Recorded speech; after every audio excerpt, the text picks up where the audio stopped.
দাসীর মেয়ে মঙ্গলাকে কেউ যেন এ বাড়িতে আশ্রয় না দেয়। সে আমার সম্মানে ঘা দিয়েছে। ওই মেয়েটার পাশে যারা দাঁড়াবে ভাবছে তাদের বলে দিও, তাদেরকেও কিন্তু আমি ছাড়বো না। কথাটা যেন সবার মাথায় থাকে। পুটু দিদি, কেউ কিছু শুধলে বলো আমি মঙ্গলা দিদিকে এখানে থাকতে দিয়েছি। নিজের গাড়ি আবার দোষ নিয়ে বসুন, বুঝলে? এই বুঝলে নটবর, এইখানেই মা গঙ্গা আমাদের টানতে টানতে এনে ফেলেছিলেন এই কালীক্ষেত্রে।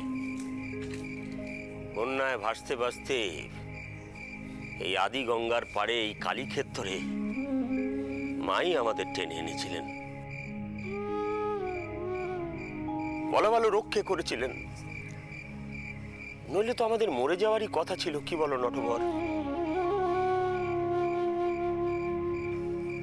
জয় মা, জয় রঘুবীরের জয়। সেদিনের পর সার বুঝ বুঝেছি গো হারু দাদা, সার বুঝ বুঝেছি। মা কালী বলো আর রঘুবীরই বলো, দুই এক। রঘুবীর আমাদের রক্ষে করেছেন, আর মা কালী তোমারে আর খেমি দিদির। ভগবানের কোনো প্রেমের নেই গো। ওই দেখো দেখো দেখো দেখো কি সুন্দর মেলা বসেছে, দেখো। চলো ঘুরে আসি, চলো ঘুরে আসি। এর মধ্যে দুপয়া আমাদের এই বৌরূপীর রোজগার হয়ে যাবে এখানে। নটবর, হ্যাঁ, আমার কেমন যেন বারবার মনে হচ্ছে যেন রানী ঠিক এখানে আসবে। হ্যাঁ হ্যাঁ গো, রানী এখানে না এসে কিছুতেই পারবে না গো, কিছুতেই না। তো তুমি চল চল চল চল চল চল চলো চলো চলো এসো।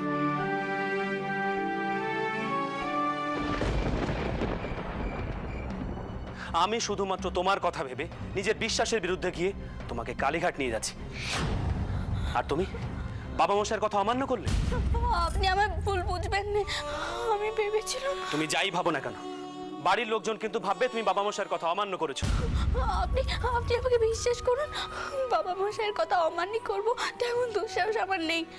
কিন্তু মঙ্গলা দিদির দুর্দশাটা আমি নিজের চোখে দেখতে পাচ্ছিলাম না। জানি, তুমি যে যুক্তিই দেখাও না কেন, তোমার এই কাজ আমি মানতে পারছি না। আমি আপনার দুটি পায়ে পড়ি। রানী, তুমি জানো আমি এসব পছন্দ করি না, বিশ্বাস করি না। তোমাকে একটা কথা আমি স্পষ্ট করে বলছি, তুমি এ কাজ একদম ঠিক করোনি। তবে যে আপনি বলেন মেয়েদের অনেক দুঃখ কষ্ট, তাদের রক্ষে করতে হবে, তবে কি সেই সব কথা ভুল? ছোট বৌমা পালকি তৈরি, আমরা বেরোবো মা। কি চন্দর, তুই এখন এখানে কি করছিস বাবা? যা, তুই এখন বাইরে যা। কি ছোট বৌমা, তুমি এখনো কাপড় বদলাওনি? শোনো, আমি বরং তোমাকে নিজের হাতে আজকে সাজিয়ে দেব। ও চন্দর, তুই এখন এখানে দাঁড়িয়ে রইলি বাবা? যা, এখন আর অন্দরমহলে থাকতে হবে না, বউকে নিজের হাতে আমি এখন সাজাবো। তুই এখন বাইরে যা দেখিনি, যা বাবা। ছোট বৌমা, আজ নিজের হাতে আমি তোমাকে সাজাবো। মন্দিরে যাবে, সেখানে 5 বাড়ির বউজিরা সব আসবে। তুমি হলে মার বাড়ির বউ, একটু সেজে গুজে সেখানে যেতে হবে না সকলের সামনে? অমন চাঁদপানা মুখ তোমার, সাজলে কি সুন্দর দেখায়। দেখি একটু মুখখানি দেখি। কি কাঁদছো কেন মা? কি হয়েছে? চন্দর কিছু বলেছে? বলো আমায়, চন্দর বকেছে তোমায়? আমি অন্যায় করেছি মা, আমি দিনের কথার মান রাখিনি, দিনের কথা শুনিনি। চন্দরের কথা তুমি শোনোনি? আচ্ছা এসো দেখিনি, আমার সঙ্গে এসো, অমন করে কাঁদতে হবে না। শোনা মা আমার, বসো তো। কি মা, বসো এখানে, একটু বসো তো, শান্ত হয়ে বসো। এবার আমাকে বলো দেখিনি কি হয়েছে, একটু খুলে বলো আমাকে। মঙ্গলা দিদির দুঃখ না দেখতে পেরে আমি ওকে এই বাড়িতে তাই দিয়েছি। কি ও মেয়েকে তুমি এ বাড়িতে ঠাঁই দিয়েছো? এ বাড়ির কোথায় থাকতে দিয়েছো তাকে? পুটু দিদির ঘরে। তোমার সৌঠাওর ও মেয়ে মানুষকে এ বাড়িতে আশ্রয় দিতে সকলকে বারণ করেছেন, এই কথা তুমি জানতে নে মা? জানতুম মা, জানতুম। জানতে জেনে এমন কাজ কেন করলে তুমি? মঙ্গলা দিদির নিঃশেষ এই সংসারে অমঙ্গল ডেকে আনতো, আর তাই আমি। ছোট বৌমা, আমি এখনো এই সংসারের ভালো মন্দ দেখবার জন্য বেঁচে আছি। এমন একখানা কাজ করবার আগে তুমি একবার আমাকে শুধুনোর প্রয়োজনটুকু মনে করলে না? যেটা নিজে ঠিক করলে নিজে সিদ্ধান্ত নিয়ে নিলে। আমি বলছি তো আমি অন্যায় করেছি, কিন্তু আপনাকে শুধলে আপনি তো মত দিতেন না। ওই বেচারির তো কোনো আশ্রয় নেই, এই রীতি ও কোথায় যেত বলো তো? সকলের দায় তোমাকে নিতে কে বলেছে বলো দেখিনি? সুবলা, সুবলা, কোথায় গেলি? এক্ষুনি এখানে আয় সুবলা।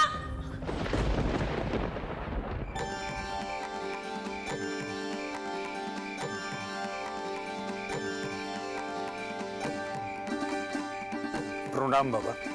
কল্যাণ হোক। প্রণাম। সব আয়োজন সম্পূর্ণ? পুজো শুরু হতে আর কতক্ষণ? আর কিছুক্ষণ দেরি হবে, একটু পরেই প্রশস্ত সময় পড়বে। আমার যেন মনে হচ্ছে মা আজ এই ক্ষেত্রে জাগ্রত।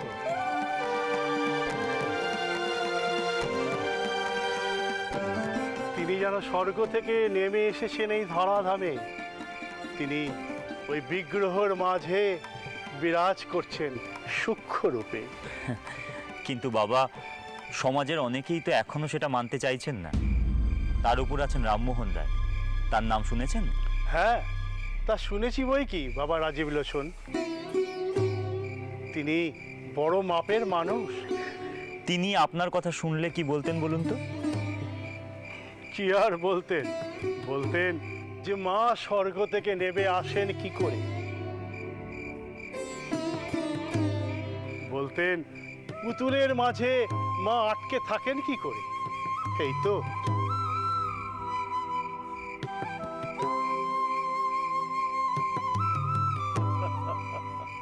জয় মা কালী, জয় মা মুন্ড মালিনী, মা গো মা, জয় মা। আপনি হাসছেন? হাসবো না? তিনি বিশ্বাস করেন তার তত্ত্বে, আর আমি বিশ্বাস করি মায়ের অস্তিত্বে। আমার যেন মনে হচ্ছে মা আজ এই ক্ষেত্রে বিচরণ করবে।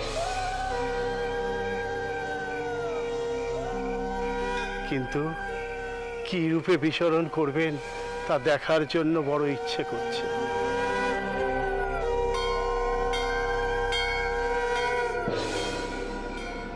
মার বাড়ির ছোট রানীমা আজ আসবেন তো? আমি নিজে গিয়ে তাকে আমন্ত্রণ জানিয়ে এসেছি। কোনো লাভ নেই জ্যাঠামশাই। কেন? বৌঠান যতই ধর্মপ্রাণা হন না কেন, আমার মনে হয় রাজচন্দ্র তাকে আসতে দেবে না। সে এখন রামমোহন রায় বেরাদার কি না? স্ত্রীকে মূর্তি পুজো করতে দেবে? অসম্ভব।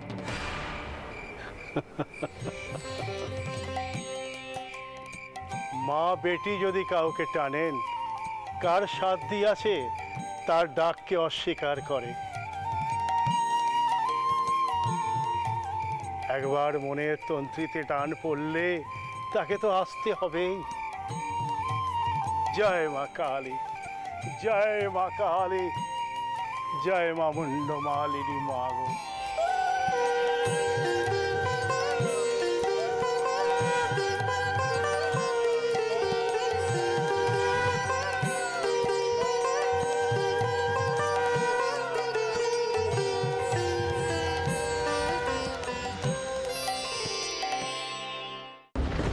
আমাকে ডাকছিলেন গিন্নিমা? হ্যাঁ ডাকছি। বড় মাকে এক্ষুনি এখানে আসতে বল, তাড়াতাড়ি যা, ছুটে যা। আগে ছোট বৌমা, তোমাকে একখানা কথা স্পষ্ট বলে দিচ্ছি, এই সংসারের কথা এখনো তোমার সৌটাউর।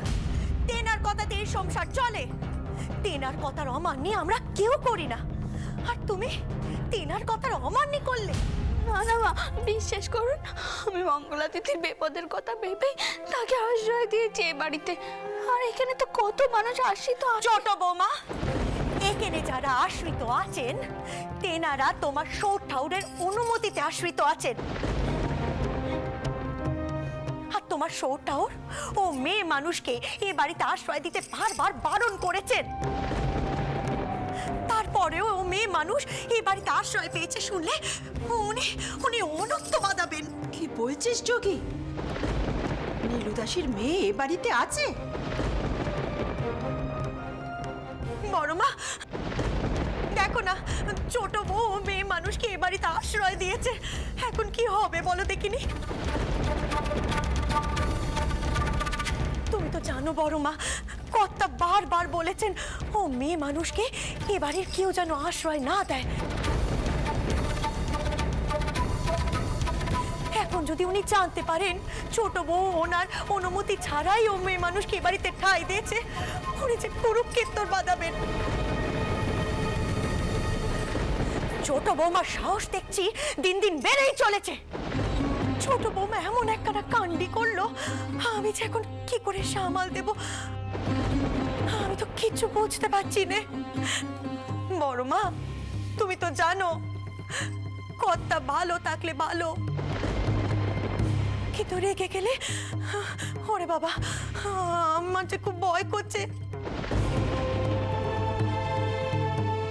হাত পা ঠান্ডা হয়ে যাচ্ছে। ও বড় মা এখন কি করব?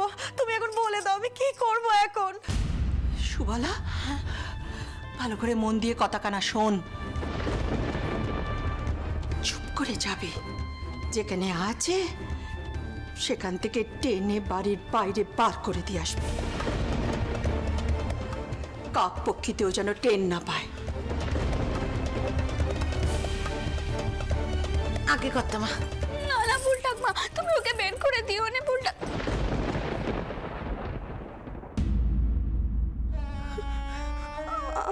আমি বলছি তো, সব দোষ আমার। আমি বাবা মশাইকে গিয়ে সব কথা বলছি, কিন্তু আমি তোমার কাছে পায়ে পড়ি, তুমি ওকে বের করে দিও না। ভুল ঠাকমা, বের করে দিও না। তুমি শুধু ওকে ঠাই দাও। ভুল ঠাকমা, বের করে দিও না ওকে।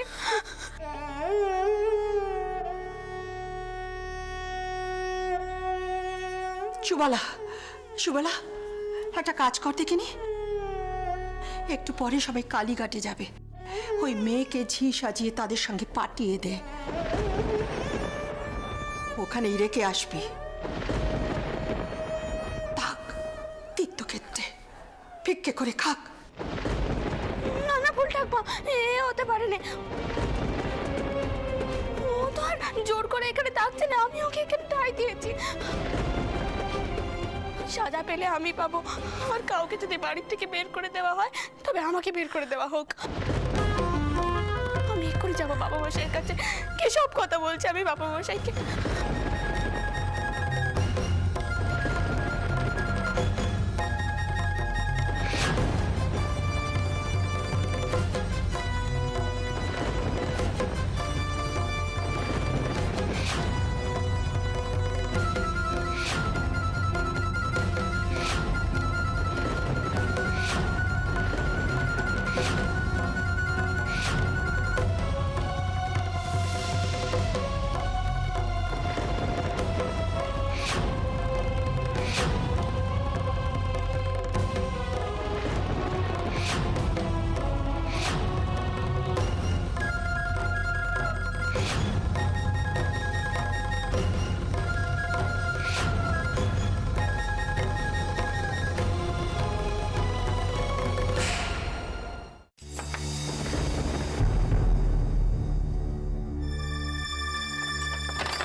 সব বনিশ হয়ে গেছে, কর্তামশাই সব কথা জেনে গেছে।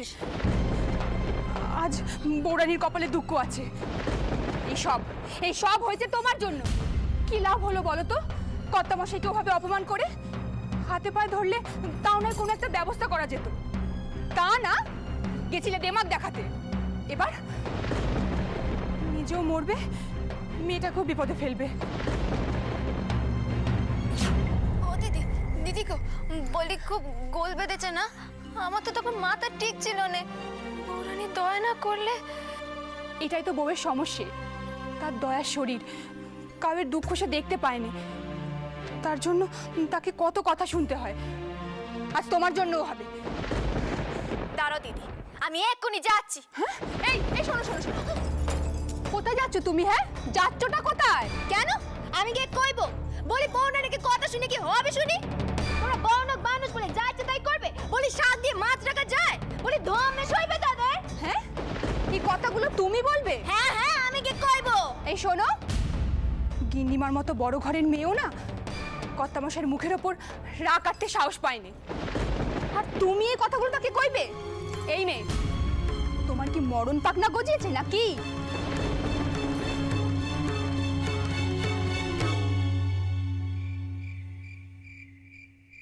আমি জানতে চাই কোন সাহসে নীলু দাসের মেয়েকে এই সংসারে আশ্রয় দেওয়া হলো? কেন আমাকে জানানো হলো না সে বিষয়ে? তুমি সব জেনে শুনো কেন কোনো ব্যবস্থা নিলে না? মায়া, তোমার থেকে এর অন্তত আমি আশা করিনি। তুমিও শেষে ওই নীলু দাসের মেয়ের দিকটাই দেখলে? না না না, আপনি ভুল বুঝছেন। আমি কিছু জানতাম না, ব্যবস্থা নেওয়ার সময়টুকু আমি যে পাইনি। আমি তো তখনই সব জানলাম। বিশেষ করুন, আমি মিথ্যে কথা বলছি না আপনাকে। আমি যখনই জানতে পেরেছি সাথে সাথে বড় মাকে ডেকে পাঠিয়েছি। পিসিমাকে ডেকে পাঠালে কেন? আমাকে ডেকে পাঠাতে বাধা কোথায় ছিল? যে এই সংসারের কর্তার কথা অমান্য করে তাকে তুমি বুঝিয়ে দিতে পারলে না যে আমার কথা না শোনার অর্থ হলো আমাকে অপমান করা? আপনি অমন করে কেন ভুল বুঝছেন আমায়? দয়া করে আমায় ভুল বুঝবেন না। আমি ছোট বৌমাকে বলেছি। কি বলেছো? দু চারটে নরম সরম কথা বলে দায় সেরেছো, তাই তো? আসলে মায়া কি জানো, তুমি মুখে প্রকাশ না করলেও তুমি, পিসিমা, তোমরা সকলেই মঙ্গলা দাসীকে সমর্থন করছো। আমি কিন্তু এর শেষ দেখে ছাড়বো মায়া। পিতরাম, শান্ত হ।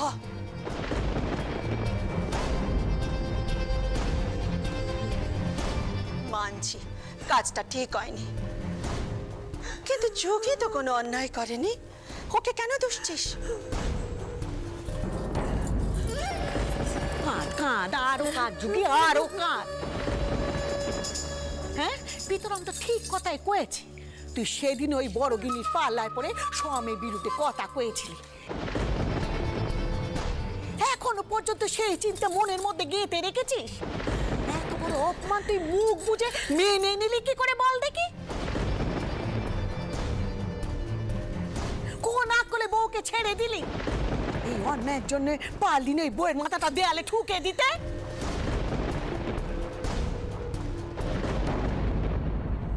দয়া দয়া দেখাচ্ছে। আরে আজ পিতরামের জন্যই তার বাপ দাদা বেঁচে আছে। তারপরে ওই মেয়ের এত বড় দিমাগ আসে কোত্থেকে?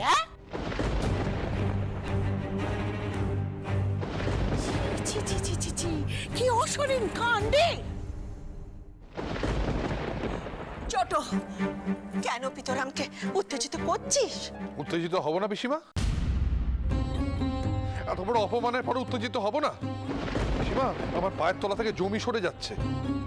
এই সংসারটাকে আমি এক করে বেঁধে রেখেছিলাম। এই সংসারটার জন্য সারা দিন খাটাখাটনি করছি, আর সেই সংসারে আমার ন্যূনতম সম্মানটুকু নেই।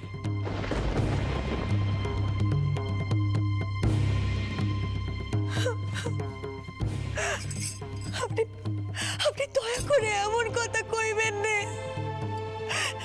স্বয়ং জনার্দন তো জানেন আমি কেনে হোক কেনে কখনো আপনাকে অসম্মান করি নে, অমানি করি নে আমি আপনাকে। আর ছোট বৌমার কথা কইছেন, দেখুন ছোট বৌমা যে ছেলে মানুষ, ছোট বৌমা আপনাকে অমান্য করবে বলে ও মেয়ে মানুষকে এ বাড়িতে ঠাঁই দিয়েছে, এমনটা নয়।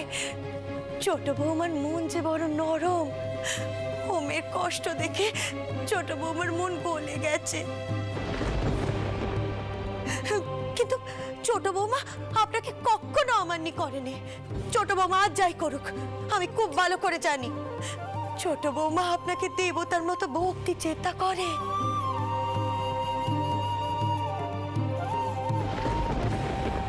ভক্তি, হ্যাঁ, ভক্তি নমুনা তো দেখতেই পাচ্ছি।